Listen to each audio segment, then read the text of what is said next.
ಮಂಡಿ ನೋವು ಮಹಿಳೆಯರಲ್ಲೇ ಯಾಕೆ ಹೆಚ್ಚಾಗಿ ಕಾಣಿಸ್ಕೊಳ್ಳುತ್ತೆ? ಯಾವಾಗಾದ್ರೂ ಯೋಚನೆ ಮಾಡಿದ್ದೀರಾ? ಅದಕ್ಕೆ ಹಲವಾರು ಕಾರಣಗಳಿದೆ.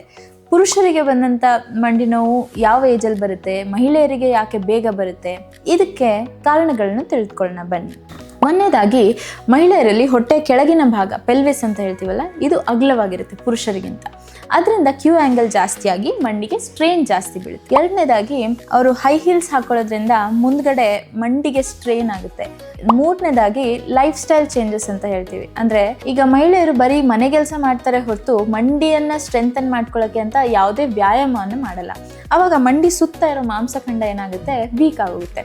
ಅದರಿಂದ ಮಂಡಿಗೆ ಪ್ರೆಷರ್ ಬೀಳೋದು ಜಾಸ್ತಿ ಆಗುತ್ತೆ. ಮತ್ತು ನಾಲ್ಕನೇದು, ಅವ್ರ ಮಾಂಸಖಂಡ ಎಲ್ಲ ತುಂಬ ವೀಕ್ ಆಗಿರುತ್ತೆ. ಅಂದರೆ ಮುಂದ್ಗಡೆದು ಸ್ಟ್ರಾಂಗ್ ಆಗಿದ್ರೂ ಸಹ ತೊಡೆ ಹಿಂಭಾಗದ ಮಾಂಸಖಂಡ ಅಥವಾ ಗ್ಲೂಟಿಯಲ್ ಮಸಲ್ಸ್ ಅಂತ ಹೇಳ್ತೀವಿ, ಅದೆಲ್ಲ ವೀಕ್ ಆಗಿರೋ ಕಾರಣ ಅವ್ರಿಗೆ ಬೇಗ ಆರ್ಥರೈಟಿಸ್ ಬರೋಂಥ ಚಾನ್ಸಸ್ ಇರುತ್ತೆ.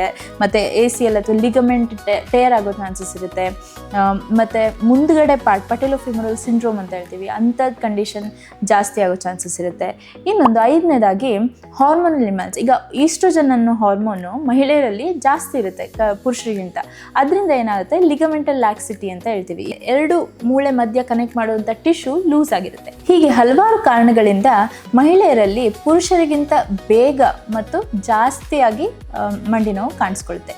ನಿಮ್ಮ ಮನೆಯಲ್ಲಿ ಯಾರಾದರೂ ಅಕ್ಕ ತಂಗಿರಿಗಾಗಲಿ ಅಥವಾ ತಾಯಂದ್ರಿಗಾಗಲಿ ಅತ್ತೆಯಂದ್ರಿಗಾಗಲಿ ಯಾರಿಗಾದರೂ ಮಂಡಿ ನೋವು ಕಾಣಿಸ್ಕೊಂಡ್ರೆ ಅವ್ರನ್ನ ನಮ್ಮ ಕ್ಲಿನಿಕ್ಗೆ ದಯವಿಟ್ಟು ಕರ್ಕೊಂಡ್ಬನ್ನಿ, ನಾವು ಅದನ್ನ ಟ್ರೀಟ್ ಮಾಡೋಣ. Thank you.